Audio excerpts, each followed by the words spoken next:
Welcome to Horror in Detail, the channel that takes you deep into the chilling heart of the woods, where shadows dance with fear and every rustle of leaves whispers a tale of terror. Prepare to embark on a journey through the darkest corners of the forest and dark woods. First story. This story was shared by Gemini 9. My Deep Woods Experience.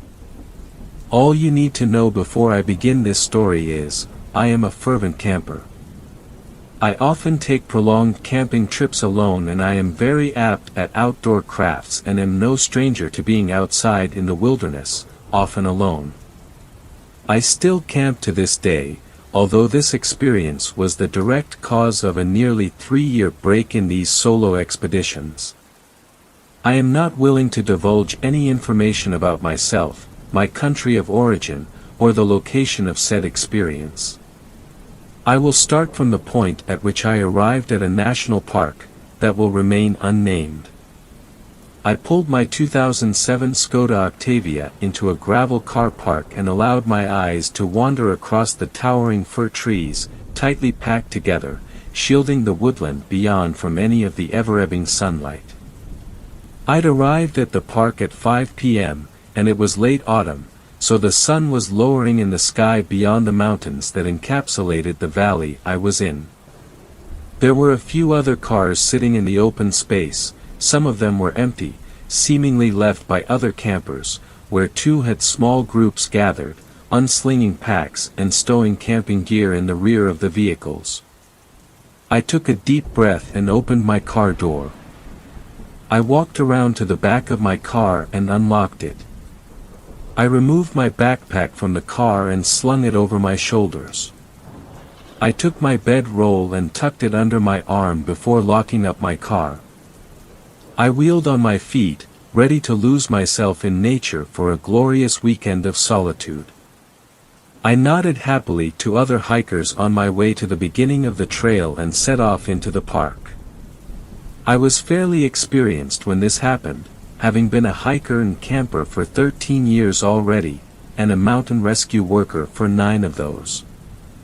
As such, I tended to get off of the trails whenever I could, and find secluded, isolated spots in the woods. I also packed emergency gear, including a flare gun and blank firing pistol for signaling to others I was in danger. Where I come from, hunting is somewhat restricted. However, much of the rules to hunting still applied, one of which was 3 rapid shots usually meant someone is in trouble, and can be used as a way to signal others that you might be lost or hurt. I got off of the trail after around 30 minutes of brisk hiking, and as the daylight wavered ever lower in the sky, I cut myself a path through the thick foliage. The sun had set after about another hour and a half of trekking, and I began using my headlamp. It wasn't much longer before I heard what I had been looking for. When researching the park a week before, I had found a forest survey map, which detailed a mountain stream that fed out of the mountains down into the woods below for around 12 miles, which was situated about 4.5 miles from the trail I had entered on. The sound of babbling water lured me to the edge of the stream, where I cleared a small area for my camp. I erected my tent and gathered some rocks from the brook, which I used to create a small fire pit. I checked my watch, which read 7:50 p.m. I decided it was as good a time as any to eat something, so I got out some beef from my cooler compartment in my backpack and took out one of my steel skewering rods from my kit.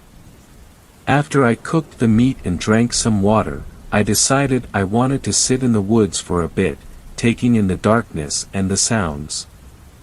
I killed the fire, keeping my fire-starting kit just inside the tent flap, and hung an electronic lantern in my tent, remembering to remove the rain/smoke cap so that the light would be visible through the mosquito netting on the top.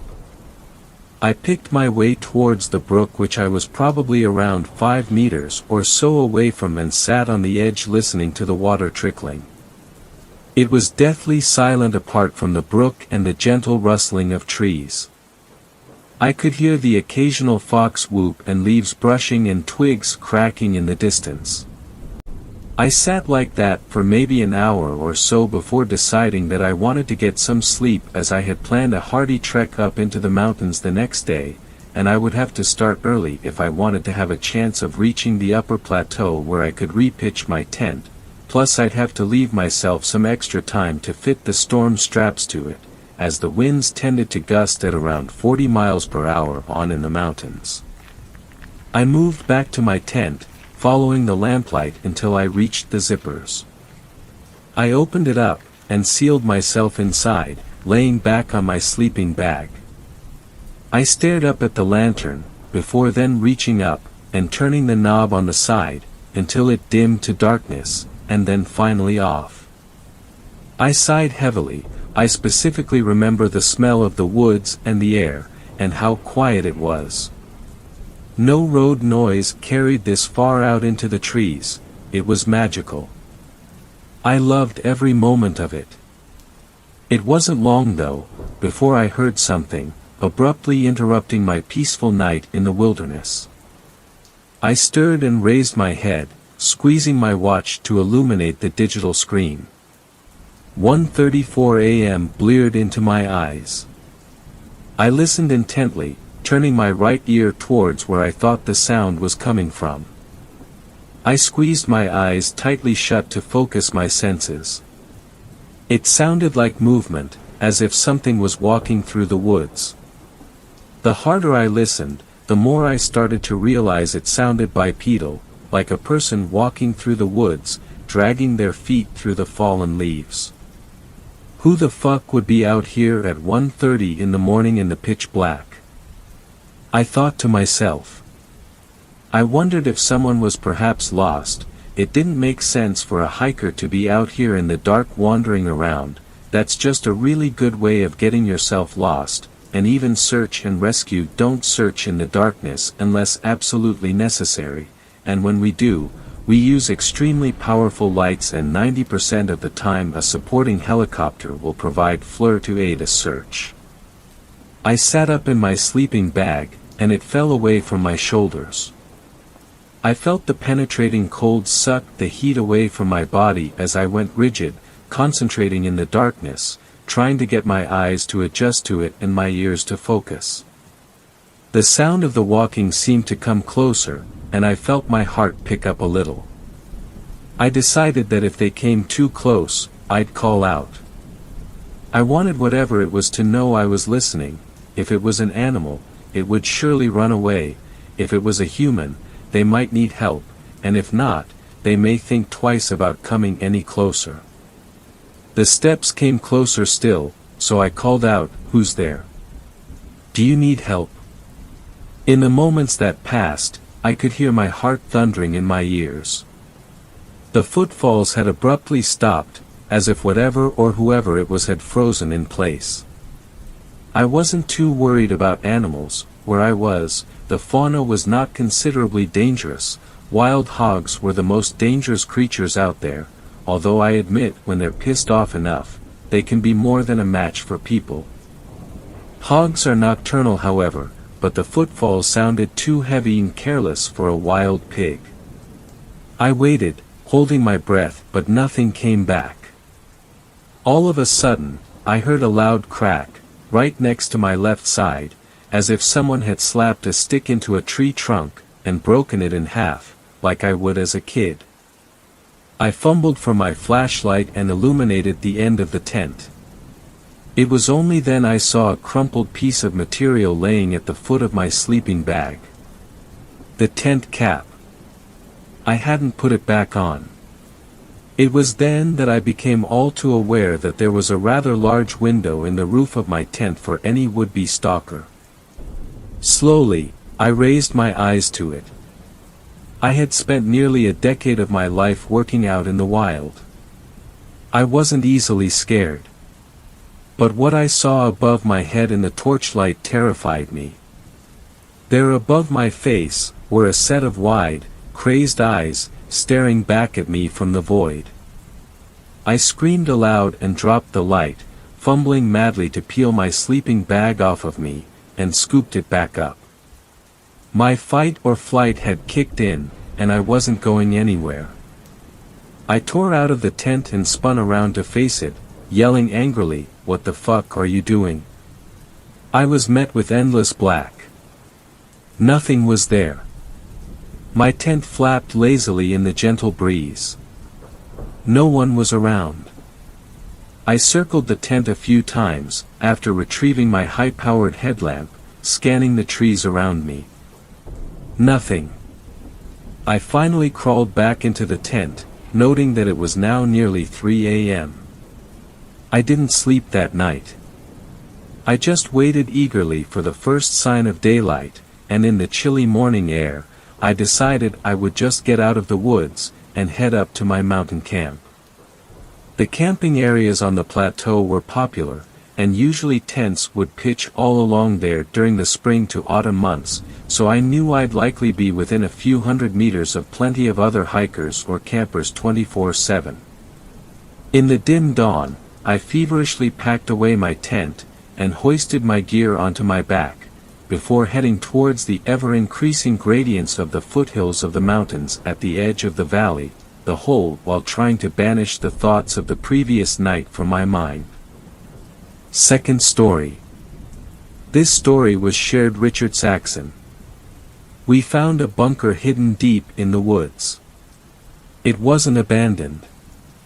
My friends and I used to wander into the dark woods at night, wielding little more than our flashlights and overactive imaginations. It was the surge of adrenaline we needed, gained from harmless, non-existent horror. Lucky for us, there was a forest bordering our neighborhood. It was full of ancient trees that creaked in the wind.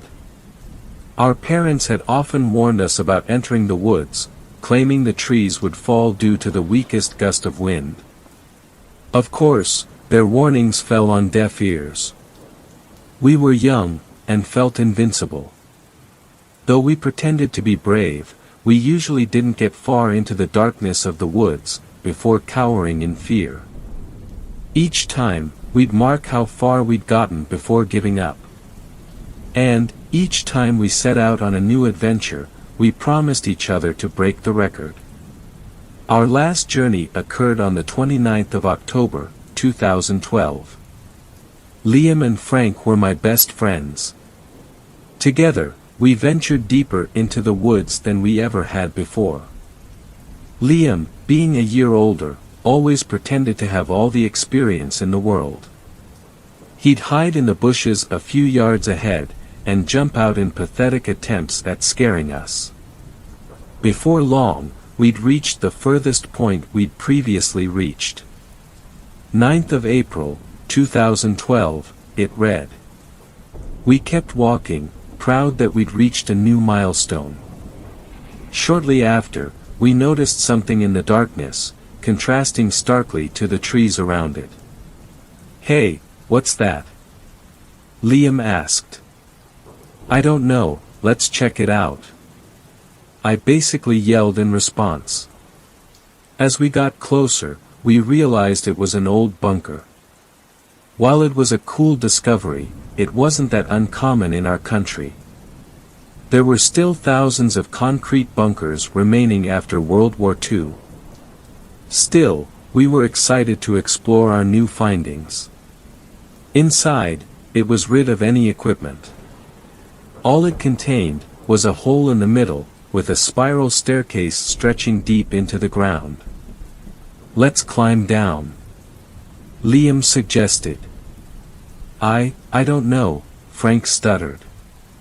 "It doesn't seem like a good idea. The stairs might break and trap us inside." "You're just scared, admit it," Liam teased back. Not willing to admit our nervousness, Frank and I agreed to follow him down the stairs. The stairs themselves were made from metal. Though they felt solid enough, they produced loud, echoing sounds with each step down towards the bottom. After a minute without the end in sight, I started to get scared. "How deep down does this go?" I asked. In response, Liam took Frank's flashlight, and dropped it down the middle of the staircase. It fell, deep into the darkness. Holy crap, I can't even see it anymore. We need to go back. It's too far down, Frank said nervously. No way, we need to see where this leads. A short argument ensued. After some pushing, Frank gave in, and we kept going down. It took us more than 10 minutes just to descend the staircase. As we got further down, it progressively kept getting warmer, and more humid. I could feel the sweat form on my face as we reached the bottom. Once down, we found a large room. It contained little more than a locked door, mold-covered floors, and the broken flashlight Liam had dropped down. It's locked. I guess we have to go back, I weakly insisted. But, Liam had already set out on a search to open the door. Before long, he found a metal panel on the wall. He pried it open, to reveal a lever. I'm going to pull it, he said without consulting us. It produced a loud clunk, and the locked door slid open. Liam and I entered first, while Frank trailed behind us.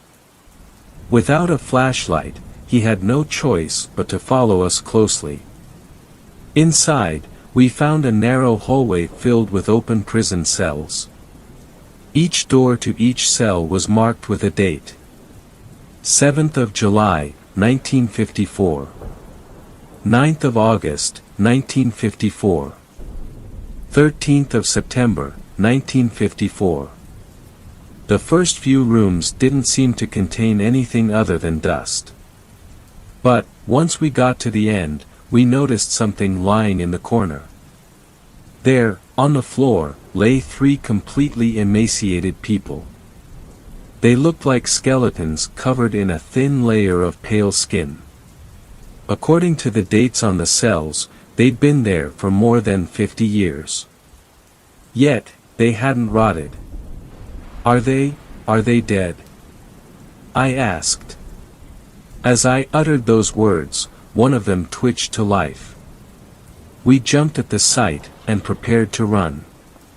Only then, did we realize that some of these creatures had been attached to the ceiling. They dropped down in front of us, and blocked the way. Their limbs were all deformed, too long to fur their small body.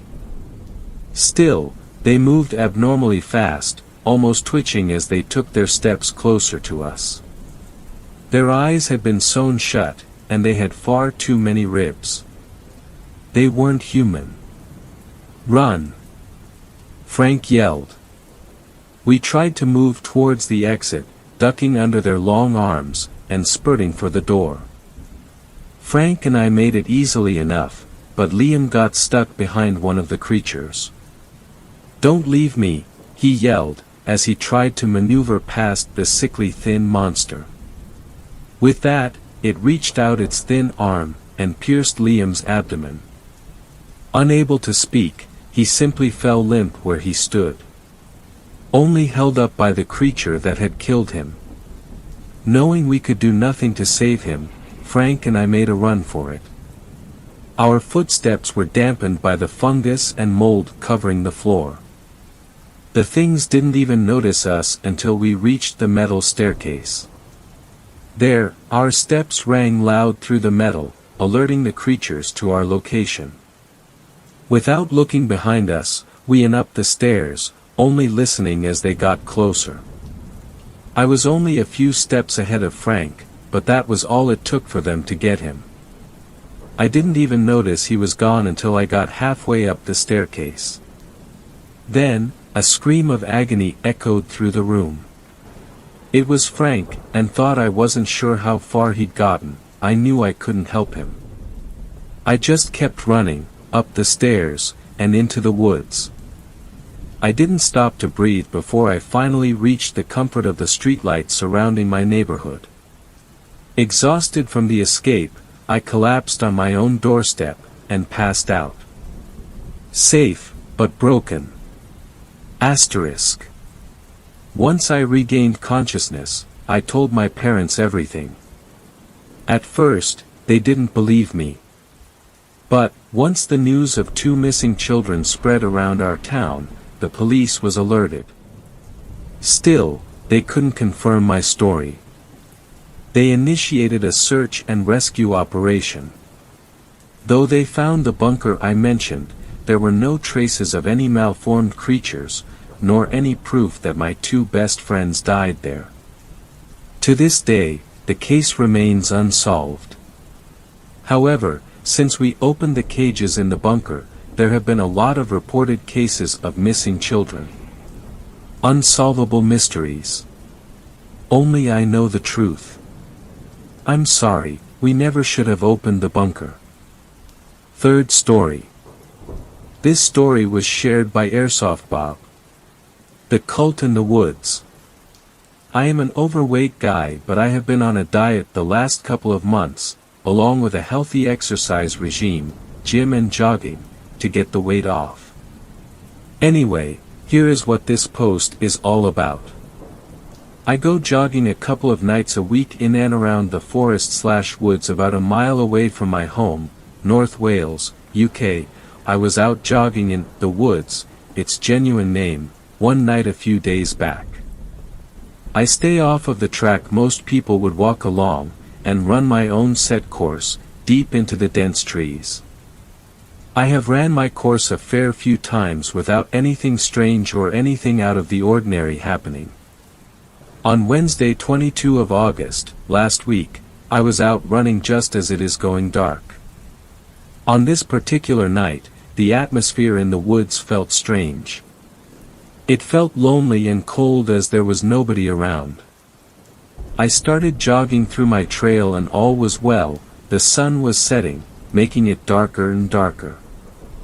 I decided to quicken the pace as it was getting a bit too dark for me. I just continued jogging with Biffy Clyro blaring through headphones. Then I had noticed the surroundings looked a bit unfamiliar to me. I must have taken a wrong turn somewhere with my low visibility due to the darkness, and when you are jogging you kind of go into a world of your own. If you jog or run, you will know what I mean. I stopped to look around and figure out my bearings. I had no clue which path I had taken, or where I was. I decided the best idea would be to turn back and try to get onto my path, or at least somewhere I recognized. I took my earphones out whilst I was having a slight jog back to familiar ground. By this time it was pretty much pitch black under the canopy of the trees. A slight panic started as I was jogging fast to try and get to somewhere I knew. As I continued to look around, I saw a moving light which was lighting the sides of the trees and the above canopy.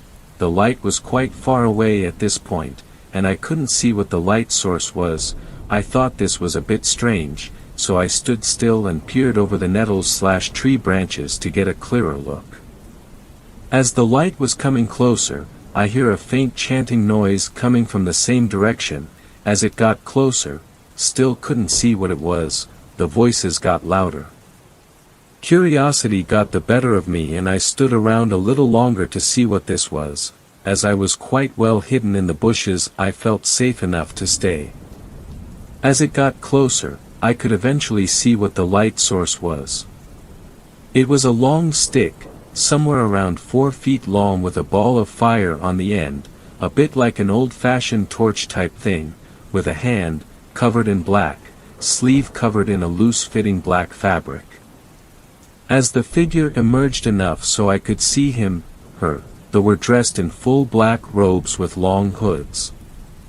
Then, as the first person passed through the trees, more, slowly came passing into sight. They were walking slowly, whilst chanting in another language I have never heard before, not Welsh. Only one of them had the torch in their hand, the person at the front. As they got closer, I then realized if I ran away from them, they would have seen me, and I didn't want to running further into the middle of nowhere as I was already lost. I just crouched down into the bush/nettles as they passed by me. By this point, I could There were about 15 to 20 of them, all walking in sync, chanting the same words. A few would chant something, then the others would chant different words, in a reply kind of thing. As they were walking past me, I felt a horrible feeling I have never felt before. My heart was beating faster, everything felt as if it went colder, freezing cold. As they continued to walk on past me, I saw an insignia on the back of their robes. Sorry for the absolutely shocking image, but you get the idea. This then started me thinking about the Knights Templars, which my granddad told me stories about years ago, and how they escaped to Scotland and Wales when they were disbanded. After they had passed me and were a distance away, I felt safe enough. I ran, faster than I had ran before. I was absolutely shattered, but I ran more and more. Eventually, after a while, I found where I was and I walked, cautiously, home. It took me about 3 hours altogether to do a jog, what usually takes me around an hour and 15 minutes. Some weird stuff happens in this world, and I believe I have witnessed something truly strange, scary and disturbing. I have since changed my path and I always go jogging in the day now. If anyone has witnessed anything like this, please let me know. Thanks. Fourth story. This story was shared by you/CRA2YThunder. Never go into the woods alone. You should never go into the woods by yourself. I've had bad experiences with myself and the woods. I've seen the darkest, deepest parts of the deep dark forest. The parts where the large black man with no face has tried and grabbed me. The parts where I turned around and looked and he was there.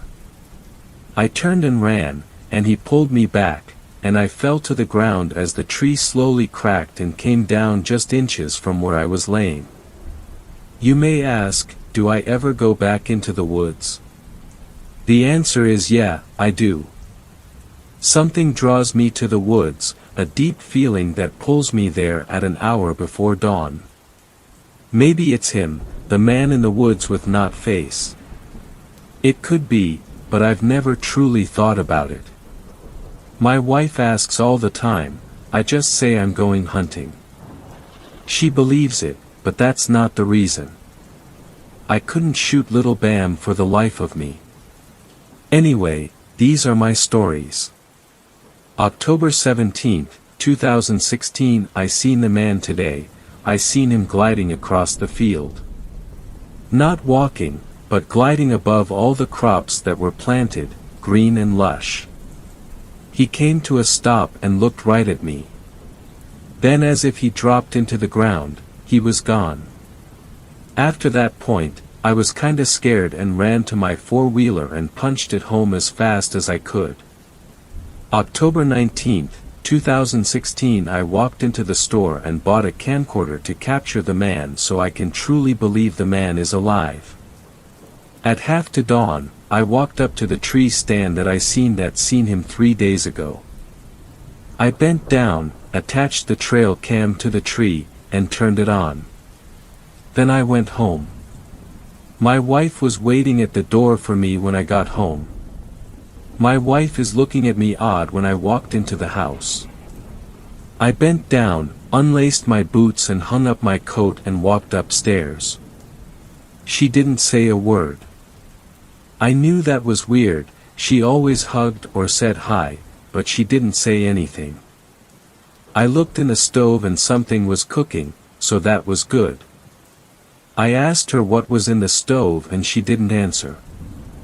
I said it louder so she definitely heard it. The rest of that night, she didn't say another word. October 20th, 2016. Lily, my wife returned to normal after last night but not fully. She seems odd. She's not fully there, she's definitely here. She's joking around and being affectionate towards me. I just can't put my finger on what's wrong with her. At 6:30, we both left for work, the long hour trek to my work. This is where things got even weirder. a man that was about 6 feet tall jumped out in front of my car, and rolled up on my roof but didn't come down. I slammed on the brakes, and pulled over on the edge of the road. I unbuckled my seatbelt, and opened the door, and looked around my car really quickly. Not a scratch or dent, and not a slight hint on the man in black. I looked in the ditch and to no avail, nothing. I got back in my car, and drove off 20 minutes to work. Work was as stressful as always, and I was happy when 4 o'clock rolled around. My boss came out of his office and called me in. I got up, walked to his office door and opened it up. He gestured me to sit down and I pulled the chair around. He talked for about 15 minutes about stuff that really didn't matter. After the meeting, the office was empty and I glanced around and seen a tall man in black, with no face in the corner of the room. My boss walked out and asked what I was looking at. I just said nothing and grabbed my coat, and walked out. I drove home at a steady 120 kilometers per hour. I walked into my house and greeting my wife with a kiss and a hug. I got dressed. This time my wife begged me to stay home and just spend a night with her. I sighed and slowly got undressed. She had steaks out, she had everything ready for me to barbecue them. I absolutely loved my wife, and she walked upstairs with wide eyes and an open mouth. I asked what happened. She stuttered, "A man's in the house." I dropped my knife and walked upstairs with my wife following me, and put in my pin for my safe. I pulled out my M9 and slided my clip with 12.22 caliber bullets and pulled the slide back.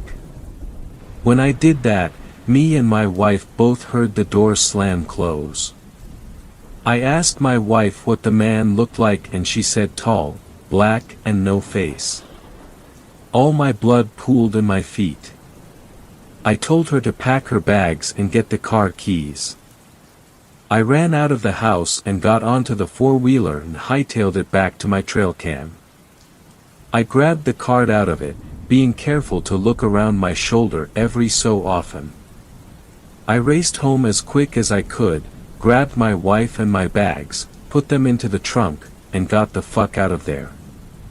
My wife still white as a ghost. I can't tell you where we drove to that night. Even if I did know, I can't even recall what way we went. October 22nd, 2016. Me and my wife recovered from the incident. She's still terrified.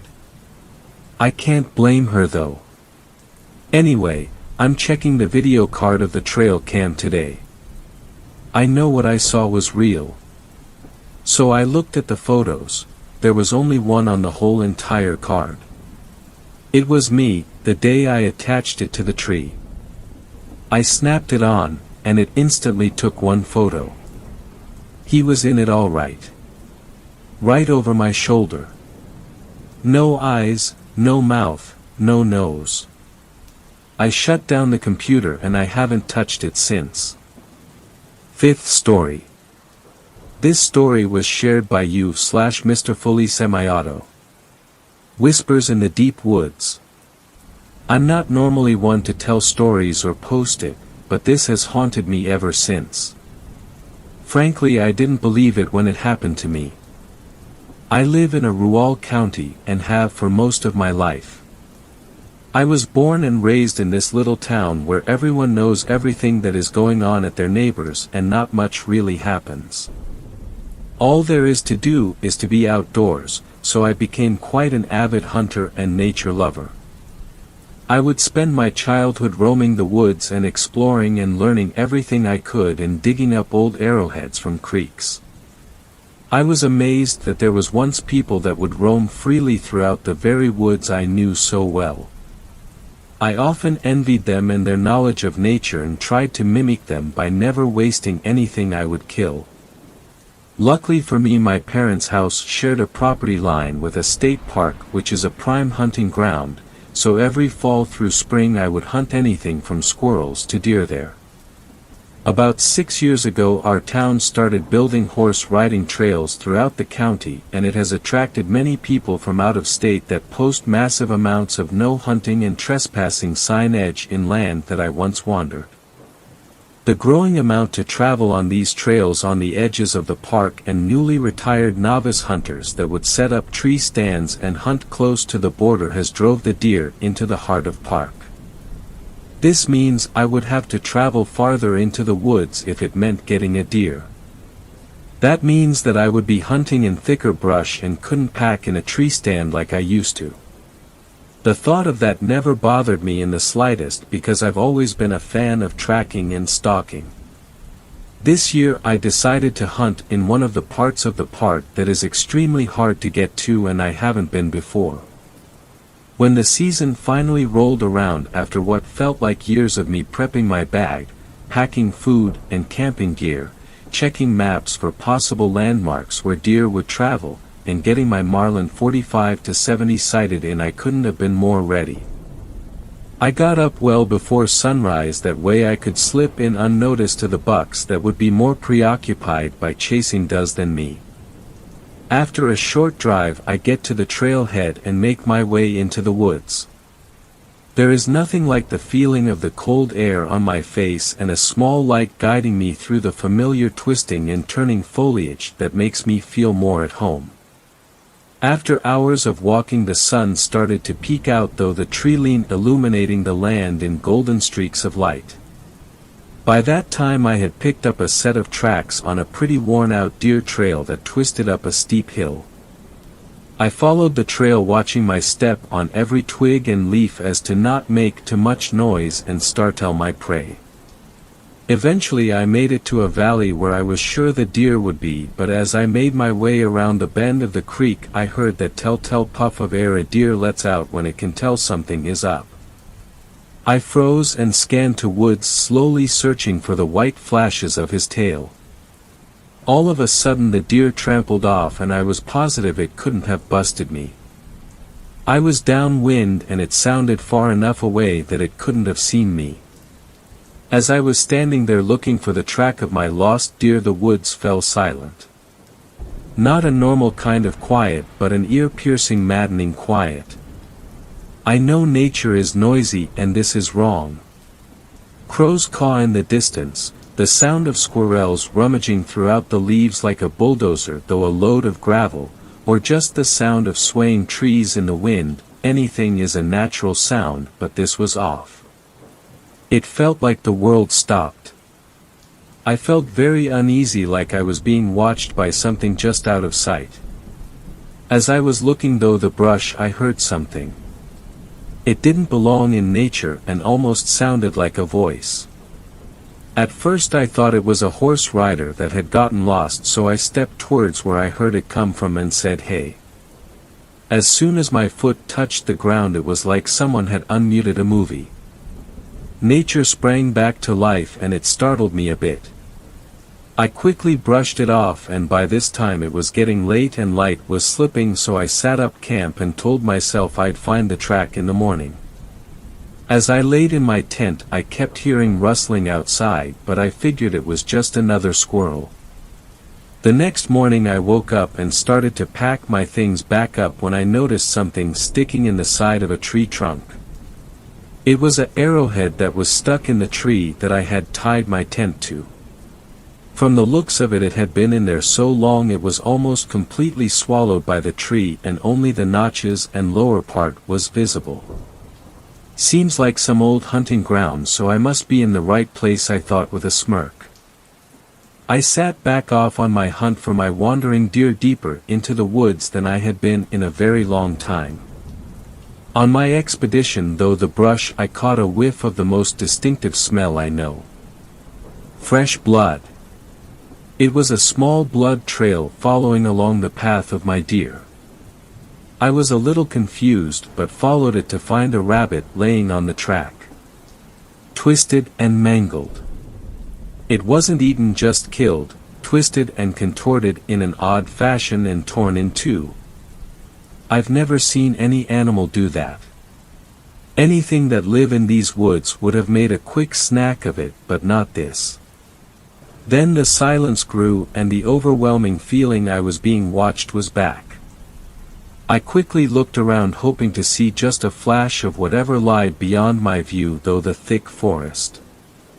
That was when I heard the high-pitched laugh. It sounded human but like it was off. It didn't stop but only grew faster. I threw my gun to my shoulder and scanned the maze of trees around me. Then, it stopped. There was still no noise besides my breathing. I heard what sounded like someone talking but it wasn't making any sense to me. Like gibberish but repeating what felt like a sentence.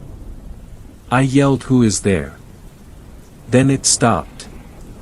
The stillness in making me ears screamed, searching for a noise or direction. I finally break free of the hole by gut fell into and take a step back towards home when I hear the gut-wrenching sound of branches break behind me. I turn to look and there is a deer. Standing looking at me. Still, I don't even see its chest moving. Its eyes looked sickly yellow and sunken. The rest of the deer looked unnatural but I couldn't quite figure why.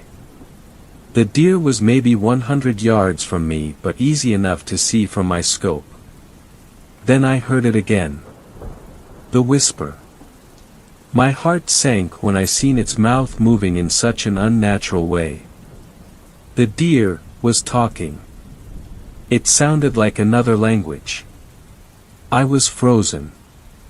The deer started to twist and thrash, making no noise other than speaking.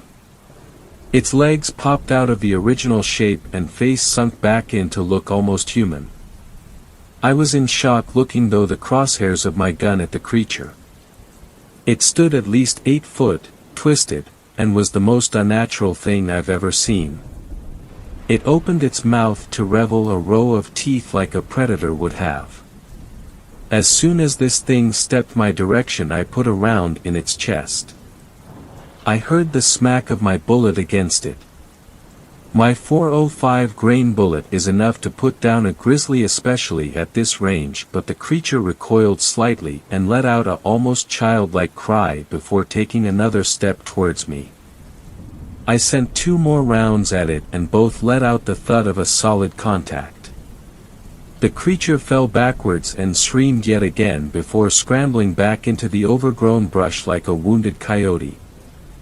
I stepped towards the area I shot the creature, and to my surprise there was no type of track, not that I would follow this thing anyways, but most importantly, no blood.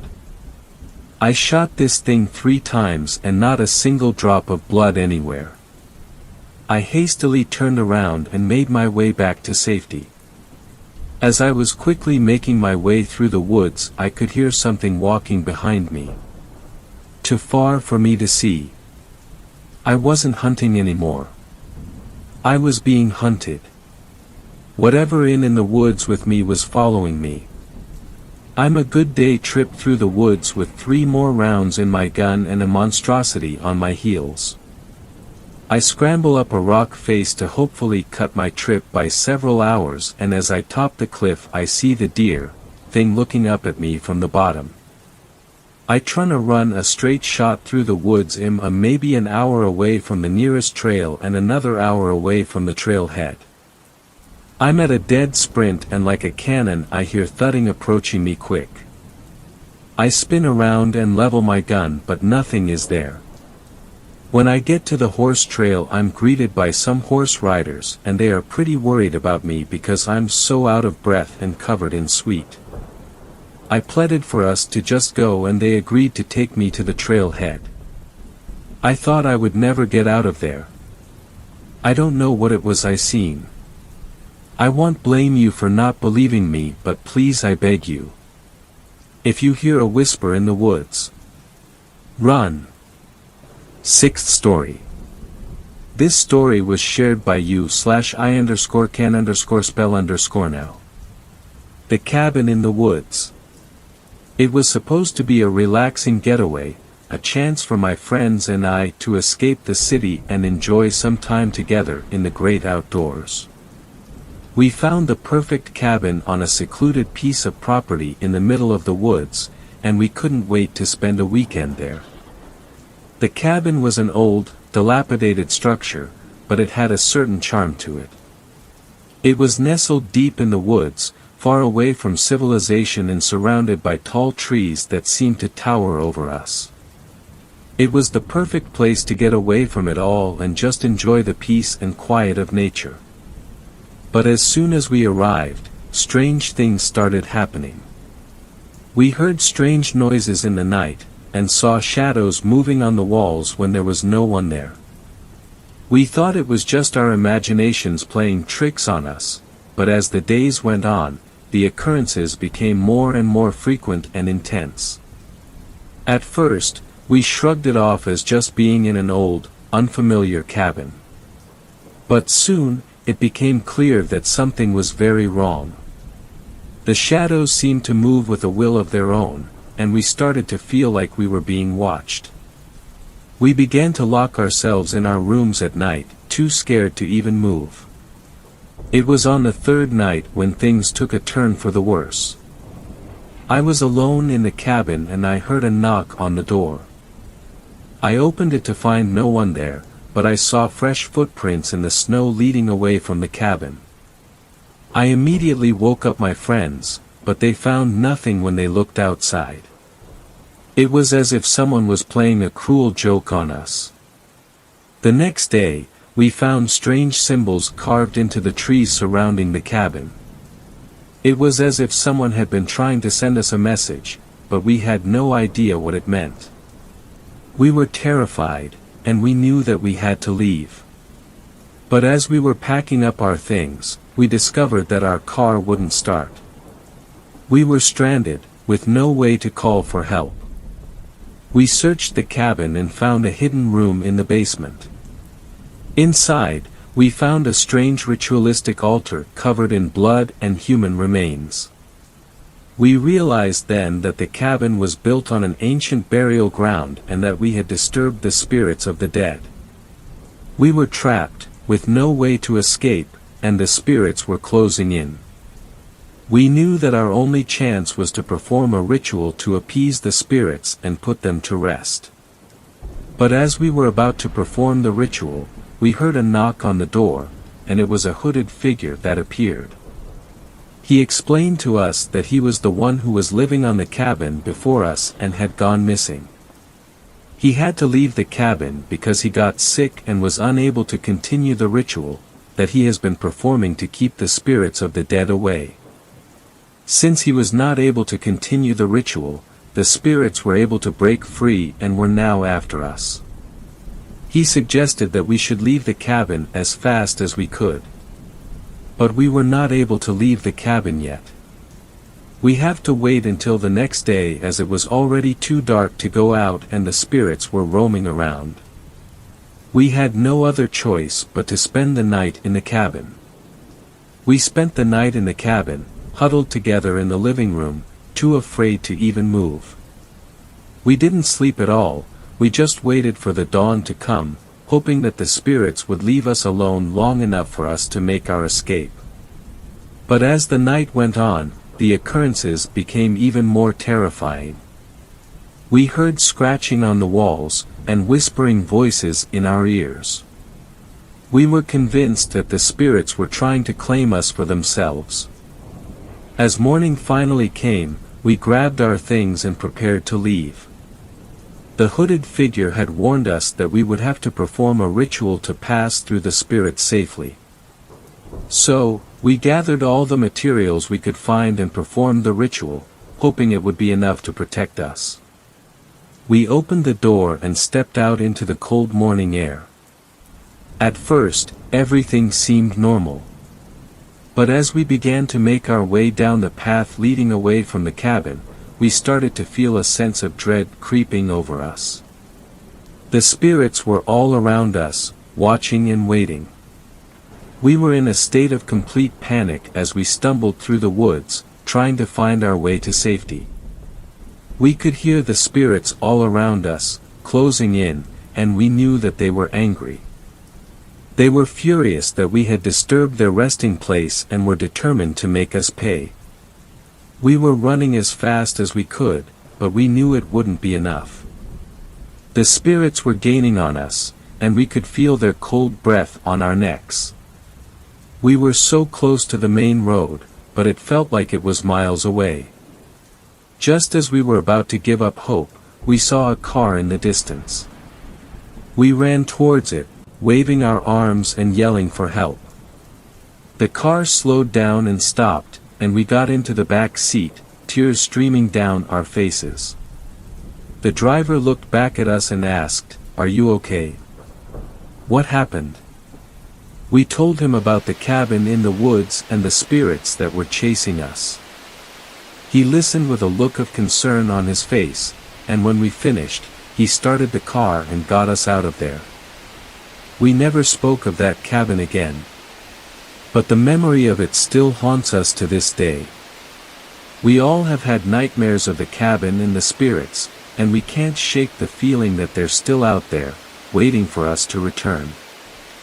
7th story. This story was shared by you/Jackafuyu.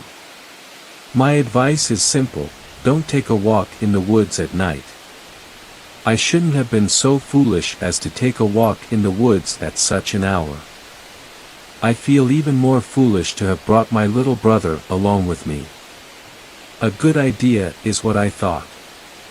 Me and my brother, just hanging out, shooting the shit, and afterwards we would grab some grub. Once arriving, the skies seemed a little gray, but we both agreed to at least hurtle ourselves a small way through the woods. Before we knew it, we were a little farther in than we had planned. The night swallowed the forest quickly, so we decided to hightail out. On our walk back, it got dark, really dark, thus, I plopped out my flashlight and let the light cast over our desired direction. I joked about what could be hiding in the woods to my little brother, hoping our not-so-settled gap in age would allow me to give him the willies.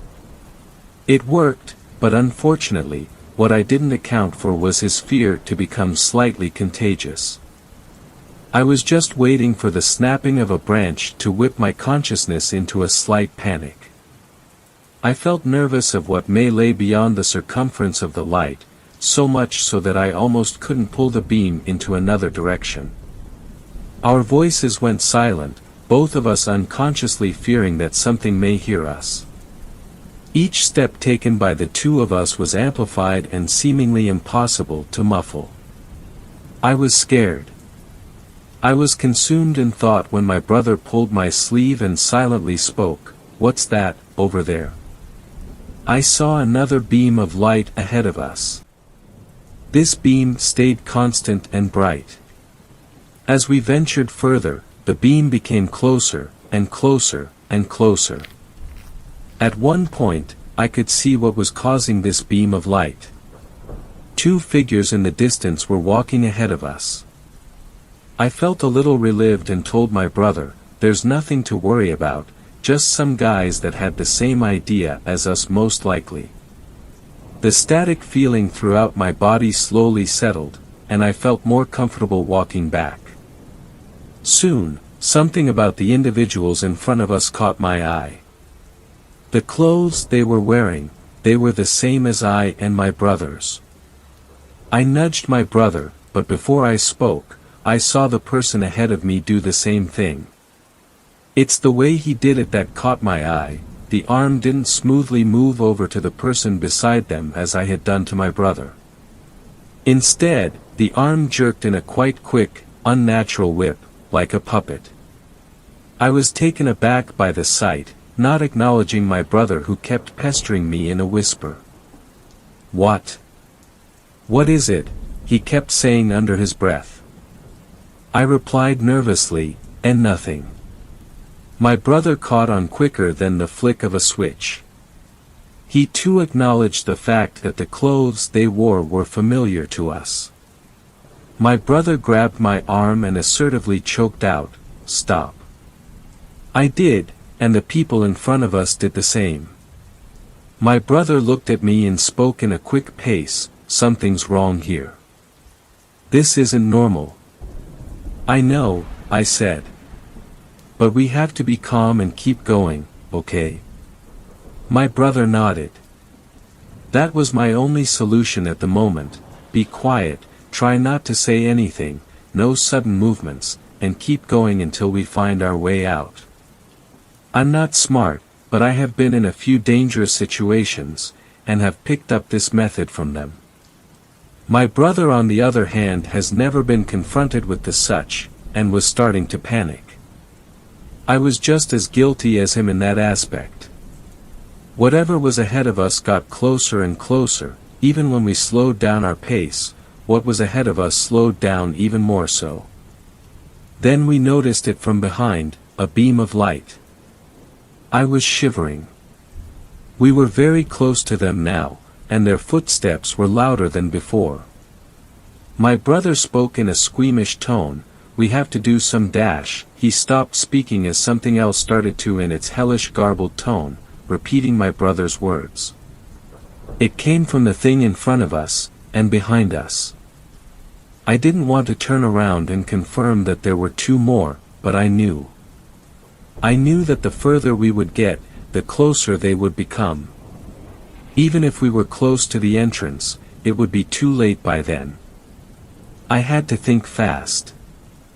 I grabbed my brother's arm, turned off the flashlight, and leaped as quickly as I could into the bushes.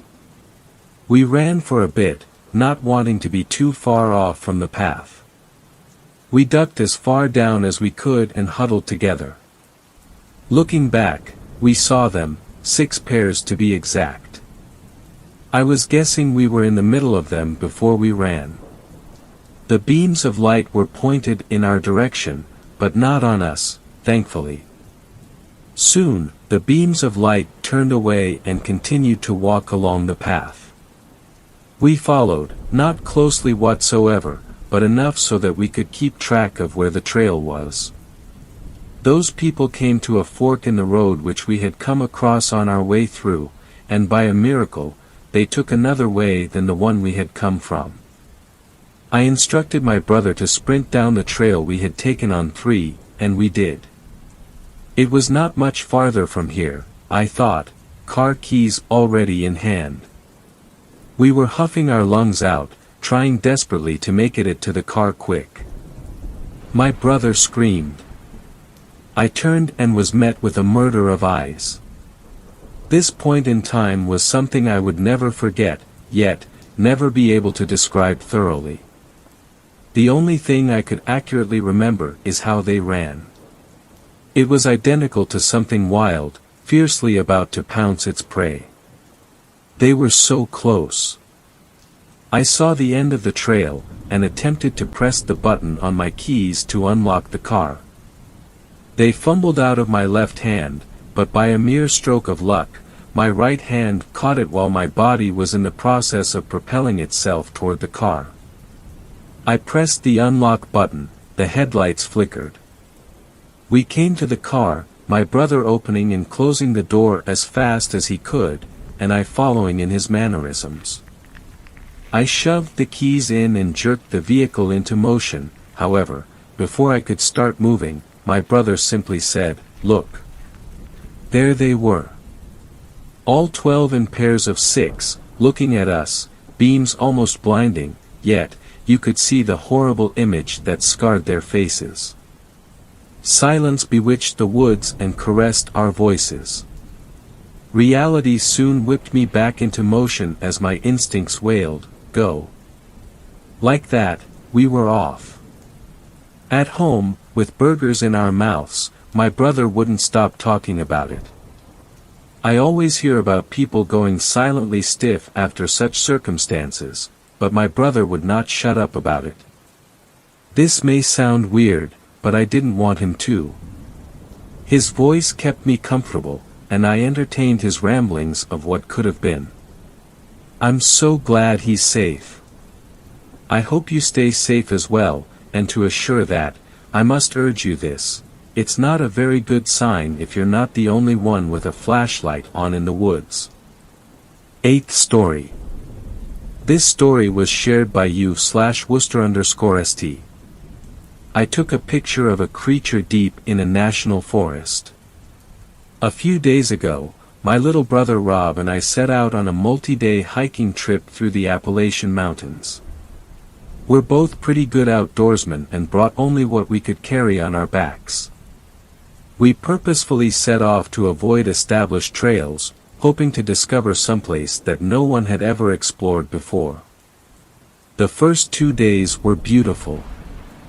We walked through trees, crossed some small streams, and took some great pictures. The temperature was unseasonably warm, so much so that we often took off our sweaters to not overheat. It was the third day that the strangeness started. As we climbed a ridge, Rob noticed that some of the dirt had been eroded away, leaving stone. Somebody had clearly carved stairs into the stone. We followed them as we climbed. If you've spent any time in the woods, you know that there are several telltale signs of human activity. Trash, campfires, that sort of thing. We hadn't seen any of them up to this point, so seeing stairs excited and confused us. How old were they? Were they carved by Native Americans? The stone path continued deeper into the woods. We didn't have a better plan, so we decided to see where it led. At times it was hard to keep track of, but after some searching, we would always pick it up again. Later that night we set up our tent and I stepped outside to look up at the stars. They were not the same stars that I'd seen the past 2 nights. Now, I know many of you may be asking me what I mean. After all, most people can only identify the Big Dipper or Orion's belt at most. Not me though. I'm studying astronomy in college right now. My on-campus job is to align telescopes to the right spot in the right constellation. So when I tell you the stars were not right, I know what I'm talking about. There were stars, for sure. Just not any constellations I recognized. And that's what unsettled me the most. I returned to the campsite to tell Rob, but he cut me off. "Does it smell strange to you?" he asked. It did. I couldn't explain it very well, but the air smelled off. They say that smells activate memories more than any other sense, and this one was powerful. It reminded me of a cave I'd nearly been trapped in as a teenager. It reminded me of the car accident I'd seen a year back. I don't mean to say it actually smelt like any of those things, just that it reminded me of them somehow. We went to bed feeling uneasy. Our compass still worked, and I told myself I might have missed constellations due to overworking myself. I knew that wasn't true, but it's what got me to sleep that night. The next day we set out again, determined to get through this strange part of the forest. The sense of disorientation from the night before got worse and worse though. If we weren't staring directly at our compasses, we found ourselves lost in the woods, forced to hack our way back onto the stone path. The forest grew thick and muggy, and the trail led us into a steep valley.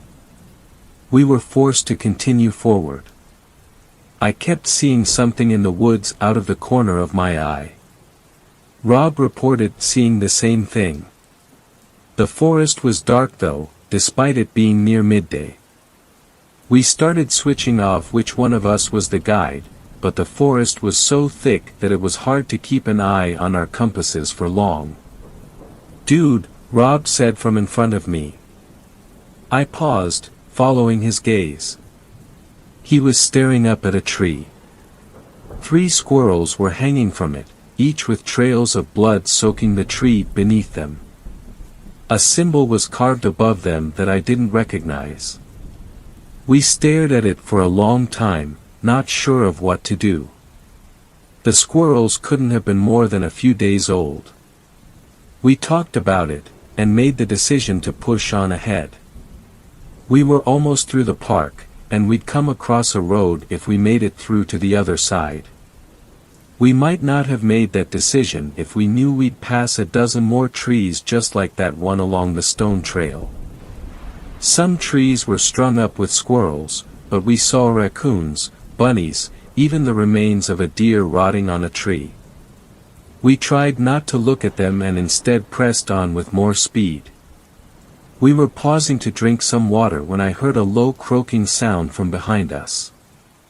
I turned, and for the first time saw the black figure. It was a woman, crouched down in the underbrush. She was staring at the two of us. My entire body screamed at me to move, but I couldn't. The smell from earlier was thick and heavy in the air. I swapped my phone to the camera and took a picture, not daring to move. The snap of my phone was enough to break us out of our trance, and we took off running. We followed the stone trail back the way we'd come, not slowing down until we were puffing for air. We looked around, but didn't see her. When we'd caught our breath a little, we continued, not stopping until we'd passed the first stone steps on the ridge late that night. I'm not sure what we saw, or what it was. If anyone has heard about an entity like this in the forest, please let us know. I'm scared.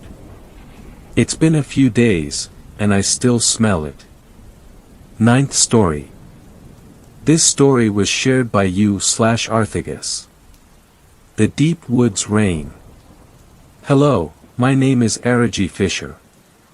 My therapist advised me to write down what I've been through, so I suppose I will. It's been a week, and I typically have bad memory, but I still remember everything vividly, so damn vividly. I'll try my best to recount the details, but, after all I've been through, I can't promise it will be good. Now, where to begin? It started with a trip I decided to take. I was getting exhausted and tired with people and society, and really just life in general. I decided I'd go camping in some deep woods. I'd rather not state the location, however. Apologies for that. There were beautiful, lush trees, I could hear the birds singing, and animals moving about. The bugs were a bit annoying, but it was worth it. The way the light filtered beneath the gently moving leaves, the soft breeze coming in from the west, the light rustling of foliage as small animals moved, it was a beautiful sight. I took the camping supplies I packed out of the back of my truck, double-checked I had everything, and decided to head north, since I came from the south. There weren't really many paths here, it was just wilderness, in some back road dead end I decided I'd go to. I wandered for a while in the woods, making sure to keep a map on hand, and a compass, tracing where I went. Eventually, I came across a nice-looking clearing. I cleared the area of rocks, debris, pieces of wood, and anything that would make sleeping rough, then I set up my tent, a nice deep green small tent, just large enough for me and my travel pack. I checked the distance and time I'd hiked, and saw it was only about 1 kilometer and around 10 minutes. Just after, I looked to the sky to get a rough estimate of the time, and noticed the sun was beginning to set. On the other side of the horizon, I noticed a large amount of clouds rolling in. Just my luck. No matter what it is, I always seem to forget something. It's usually just one thing, whether it's a spice in a recipe, or in this case, checking the weather. I decided I'd take a walk around where I set up before going to bed. I spent around 30 minutes or an hour or so, I'm bad at keeping track of time, just slowly walking around, admiring nature, before I decided to return to my tent. As I approached, I felt like something was off. The closer I got, the more the feeling grew, and grew. I was having trouble figuring out exactly what it was, but then I noticed. The tarp on my tent was slightly damp. I felt a little nervous, since I'm generally a bit of a paranoid person, so I quietly walked around the perimeter of my tent. I didn't see anything odd. Finally, I ended at the entrance, and noticed that the door was slightly ajar. I cautiously approached, listening carefully. As I got close, my nerves started acting up. Stupid anxiety. I told myself to just shrug it off, but I couldn't. I don't know why, but I froze. I was scared something would be in there. I managed, after about a minute of standing still with one hand reaching towards the door, to open the front of the tent. Everything was normal inside. I let out a long sigh of relief, and felt around. Everything was dry, apart from a small damp patch near the door. The sun was almost down, and it was getting darker. I decided I'd go to bed now, as the sounds of wildlife were shifting from diurnal to nocturnal creatures. I laid down in my cozy little snug sleeping bag, made sure everything was neatly organized, still in my bed, and went to bed. I awoke to the sound of rain falling. I'd recon a few hours later, and felt a little groggy. I realized I had to go to the bathroom, which would mean having to leave the tent. I sighed deeply, part of me regretting my choice to camp, and I turned to go get my raincoat out of my bag. I always come prepared, even if I forget things. I paused as I shifted, something didn't feel quite right. I listened to the sound of the rain falling for a while, before I noticed what it was. There was a wet splash coming from outside. I paused, and listened carefully. I noticed it was following a pattern, and sounded like large raindrops splashing in puddles. It was circling my tent, keeping the same pace while doing so. It was at that moment something else occurred to me. The raindrops on my tent were much lighter here and less frequent than those on the ground coming from the direction of whatever was circling my tent. The rain was very light, apart from in that one specific area. Slowly, I reached over to my bag. I always stored a small pocket knife in the side pouch of my bag for self-defense. I wanted to make sure I was protected when I confronted whoever or whatever it was. Maybe it was just a really wet raccoon or something, sloshing up the water. I slowly crept to the edge of my tent, and paused. I waited for the footsteps to go behind my tent, before I slowly zipped a small crack in the zipper so I could see out, as quietly and slowly as I could. I waited for what felt like forever, but, as cliché as this is, was likely just a few seconds. I know that's something that's said a lot, but you really don't realize how accurate it is until you've experienced it yourself. I heard the footsteps approaching where I was peeking, and to my horror I saw some strange-looking thing. It was about the size of a human, but appeared to be made entirely of water. I couldn't make out too much of its features due to the darkness of night and clouds, but I did notice the shine of water, and the dripping. I felt like I was being watched. Like it knew I was here. Like it was going to come for me sooner or later, or it was waiting for me to make a move. I slowly shifted back inside, and started to breathe to calm my nerves. In, hold, out, pause. In, hold, out, pause. I started to focus again and, still listening to the sounds, slowly and quietly made sure to get myself in order, putting on my raincoat, getting my bag ready, and putting it on. I made sure I was holding my keys in a way that I could easily unlock my car when I got there. I waited for the thing to move in front of my tent. I watched as it walked by, and as soon as I was sure it wouldn't see me, carefully and quietly, but swiftly, opened the door. I took a deep breath, and as I heard it was on the opposite side, I thanked past me for facing the tent towards the car, and I started sprinting. Immediately, I heard whatever it was start chasing, and I heard the splashing of its footsteps. I heard my tent tear, as it ran through it, I'd estimate at the same pace as me, or ever so slightly slower. I couldn't slow down, I couldn't mess up. I ran through the trees, weaving my way through, and I heard several loud slaps of water against the trees, seeming like it didn't need to navigate through the trees. I was almost to where my car was when I tripped on a root, and landed with a hard thump, catching myself with my hands, on a rock. This was it. I was done for. I saw my life flash before my eyes, and I heard its weight shift, and I felt a massive amount of pain on my side, and I passed out. I woke up a few hours later, in a lot of pain. The sun was out, and I could hear the wildlife. It took me a few seconds to realize I wasn't dead, and I immediately shifted over to check my bag, and to no longer be face down on a muddy rock. As soon as I did, a searing pain shot through my right side. I looked down, and noticed I was wounded. My bag was torn apart, my shirt with a large gash, and bleeding. The wound was deep, but not too deep. I'm lucky it didn't kill me, but I felt lightheaded and hazy. The bleeding seemed to have stopped due to my shirt being slightly displaced, and the wetness causing it to cling to my body.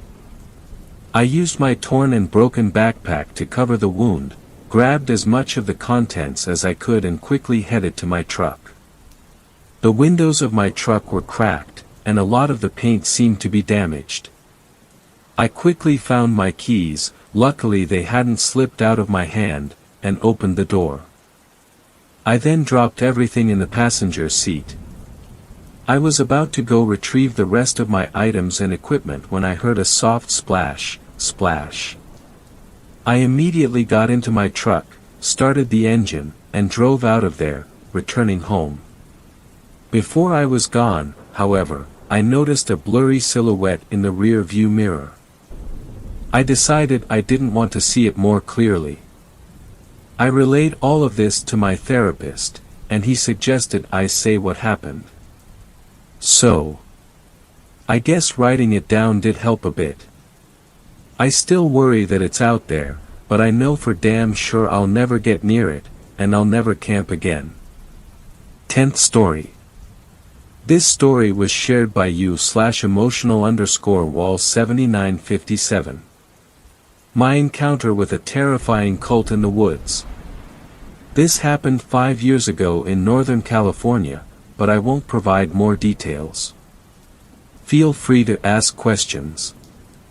My name is Sarah, and the night my friend Emily and I stumbled upon a terrifying cult in the woods was supposed to be a fun adventure. Emily's then boyfriend had recommended the forest to us, having hiked there before. I had just moved from my home country in Europe to the US 1 year earlier because I met an American guy who had been studying in my country. Despite being an avid hiker and having explored trails in various parts of Europe and Asia, I never expected that this hike would turn into a nightmare. As a blonde girl with blue eyes, I've had my fair share of experiencing weird things and dangerous situations while hiking. But what we encountered that night was like something out of a Hollywood movie. None of us had ever been there before, but we had heard that it was beautiful and peaceful.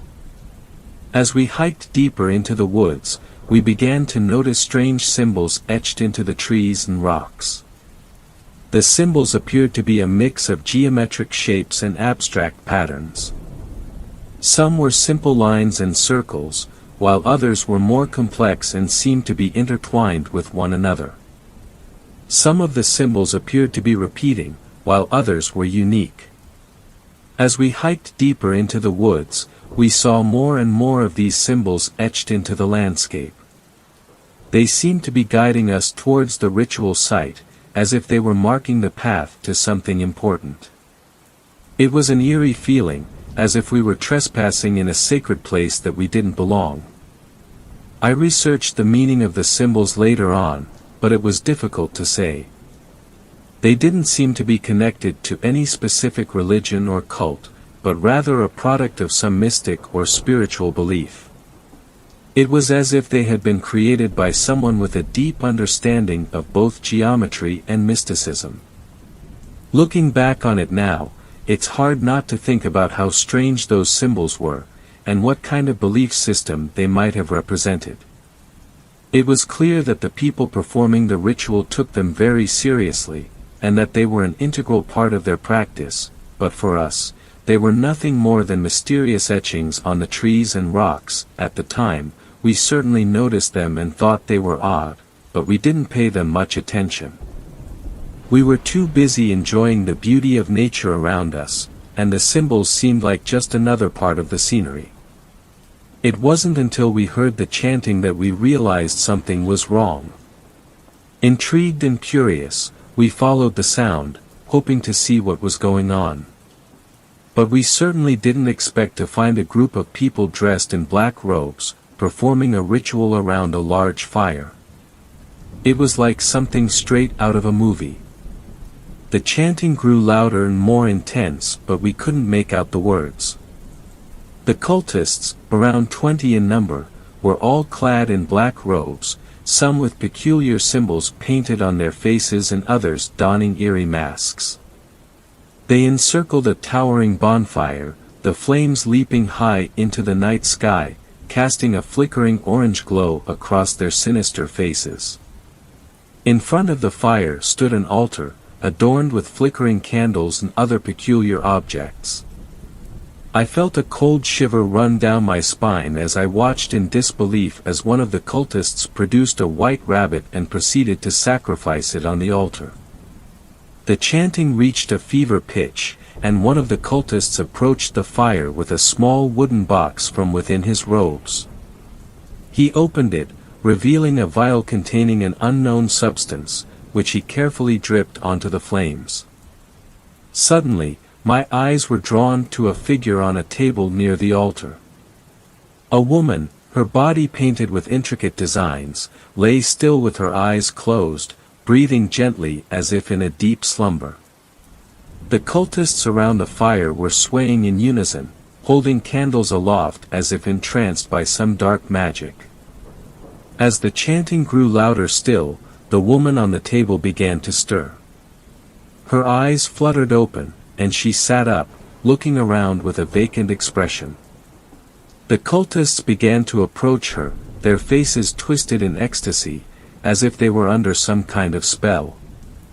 All of a sudden, the woman let out a piercing scream and fell back onto the table, her body writhing in agony. The cultists dispersed, their faces now twisted in frustration and disappointment, as if the ritual had somehow failed. As they wandered around in confusion, one of them spotted us and the rest of the cultists turned their attention towards us. They looked angry, as if they blamed us for interrupting their ceremony. I could feel their menacing stares as they began to approach us, their black robes billowing in the wind. We ran as fast as we could, but they were always right behind us. "I don't think we can outrun them," Emily gasped. "We need to find somewhere to hide." I nodded in agreement and scanned our surroundings frantically. That's when we spotted an old cabin up ahead. We ran inside and slammed the door shut, hoping it would hold. We could hear the cultists pounding on the door, and we knew it was only a matter of time before they broke through. We searched the cabin for any weapons we could find, and that's when we found an old axe. We knew it wasn't much, but it was better than nothing. We huddled together, ready to defend ourselves, when suddenly we heard yelling outside followed by the sound of wolves howling close by. It was an eerie sound that sent chills down our spines. We didn't know if it was a good or bad sign, but at least the cultists had stopped pounding on the door. We were terrified, but we finally mustered the courage to peek outside. To our shock, the cultists were gone and there was no sign of them. It was like they had vanished into thin air. We stayed in the cabin a few hours until we decided to make a run for it back to our car. We knew it was a risk, but we couldn't stay in the cabin forever. We opened the door cautiously, ready to bolt if we saw any sign of the cultists. We ran as fast as we could through the woods. We kept moving, trying to stay on the path we had taken earlier. We didn't know how long we had been running, but our legs were starting to feel like jelly. We kept running, the dense forest started to thin out, and we could see a clearing up ahead. Just as we thought we had made it, we saw them. 2 cultists emerged from the tree line, their eyes fixated on us like predators. The sight of their black robes and masks made my blood run cold. They were holding long, sharp knives in their hands, glinting menacingly in the dappled sunlight. We skidded to a stop, our hearts racing in our chests. But just as they were about to close in on us, we heard a gunshot ring out. The cultists paused for a moment, startled, and we took the opportunity to run past them. As we looked back, we saw a figure emerge from a cabin up on a hill. The cabin was surrounded by a cleared radius of trees, presumably to prevent wildfires. The figure was dressed in a ranger's uniform, holding a gun in their hand. They shouted out a warning to the cultists, who seemed to think better of pursuing us any further. We kept running until we were sure we were out of danger.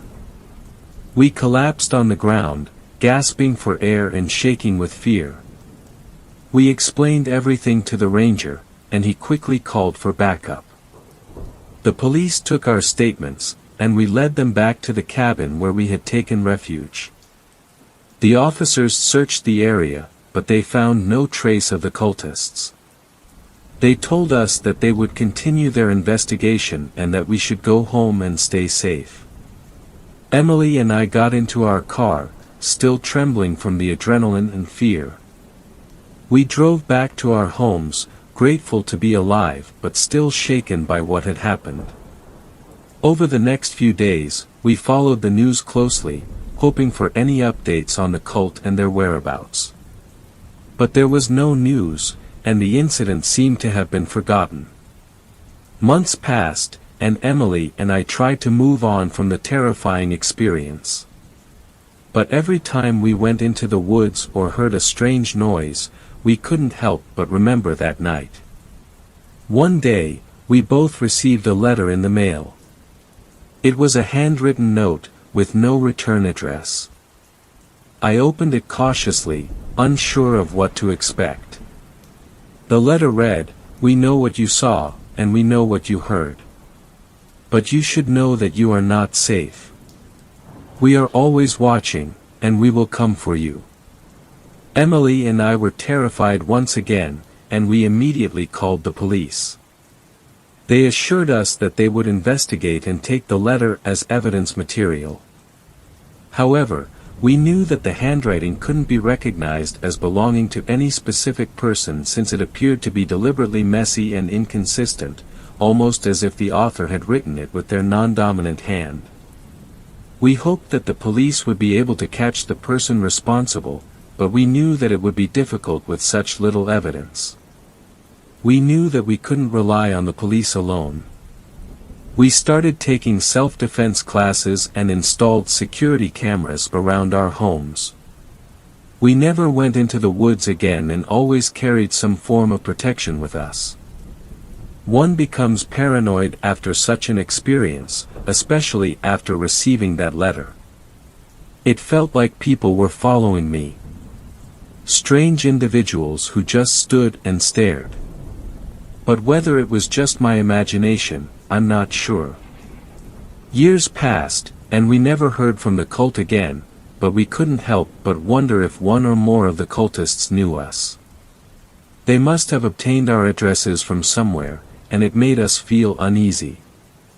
After receiving multiple reports of strange noises and suspicious activity in the woods, the police and rangers collaborated to increase patrols in the area.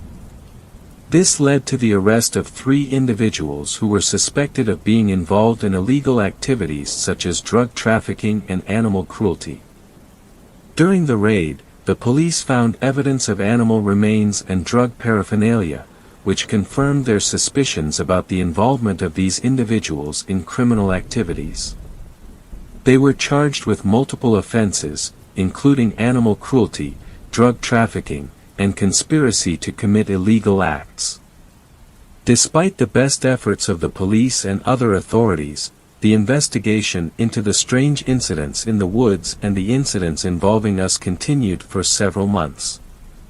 However, the investigation was eventually closed, as they were unable to find any concrete evidence linking the arrested to these incidents. The strange incidents in the woods stopped, but the fact that most of the cultists were still free and at large left many questions unanswered and was unsettling. It was unclear if they had disbanded or if they were continuing their activities elsewhere. The police remained vigilant and continued to monitor the area, but there were no further reports of suspicious activity or strange occurrences. The incident remained a mystery, and the true intentions of the cultists and the full extent of their activities were unknown. It was a sobering reminder that there were still groups out there operating in secrecy, and that we may never know the full extent of their actions. From what was discovered, it appeared that the group was attempting to summon some sort of spiritual entity or deity, using various objects such as candles, incense, and herbs. It was speculated that the cultists may have been practicing some form of neo-pagan or occult religion, though this was never confirmed. Some of the objects found at the site suggested a connection to ancient religions or mythologies, though it was unclear if these were authentic artifacts or simply replicas. Overall, the specifics of the ritual remained a mystery, as the arrested individuals denied any involvement and refused to divulge any information about their activities. Looking back, I still can't believe that I had never heard of the cult before. It's scary to think that such a dangerous group could be operating right under our noses without anyone knowing. As much as I wanted to forget that night, I couldn't help but feel grateful for the fortunate events that allowed us to escape unharmed, despite the potential danger we faced that night. The thought of what might have happened if the cultists had managed to enter the cabin still sends shivers down my spine. And then the ranger showed up just in time to save us from the two others. If it weren't for these fortunate events, who knows what could have happened to us. It was as if fate had intervened to protect us from harm, or as some higher power was looking out for us that night. We later learned about superstitions surrounding the woods we were in, strange happenings and unusual occurrences in these parts. Some even believed that the forest was cursed and that those who entered were doomed to suffer misfortune. Perhaps the cultists themselves were aware of these superstitions and were afraid of what might happen if they continued their pursuit. Maybe they had some superstition around the cabin. Or maybe they had encountered something even more terrifying than they had bargained for. Wolves don't normally attack people, let alone a group of 20 armed individuals. So why should the cultists be scared? As for the wolves, it's possible that their howling had some significance in the local folklore and the cultists were wary of disturbing them. It's also possible that the wolves simply acted as a deterrent, scaring off the cultists with their pack mentality and aggressive behavior. Perhaps it was the sheer number of wolves that made the cultists back off, or maybe it was the unexpectedness of the situation. As for the yelling, it could have been a disagreement between the cultists themselves. The weird part is that the cultists didn't come back to the cabin. We waited anxiously for a while, wondering if they would return, but they never did. And then, the next day, we encountered two cultists in broad daylight. It didn't seem like they had been running, and they were coming from the opposite direction of where we had fled. We hadn't seen anyone following us, and we had run so fast that it seemed unlikely that they could have caught up to us. It was a strange and unsettling experience that left us with more questions than answers, and the mystery surrounding the events only added to the eerie atmosphere of the forest. But one thing was certain, We had survived an encounter that could have easily ended in tragedy, and for that, we were fortunate. I don't hike anymore. The thought of being out in the woods and encountering the unknown was no longer thrilling, but terrifying. I couldn't shake off the feeling of being watched, of being followed. What did the cultists want with us? Did someone know us? Was the letter only meant to scare us? Are we still in danger? These questions still haunt me to this day. As time passed, we went back to our normal lives and eventually moved out of the area. That night in the woods was a wake-up call for me, a reminder to always stay vigilant, aware, and never underestimate the dangers that could be lurking. Who knows what other dangers are out there, waiting to be discovered. Thanks a lot for watching the video till the end. Subscribe to our channel Horror in Detail. Drop your opinions/suggestions in the comments section, and like the video as it helps with the YouTube algorithm.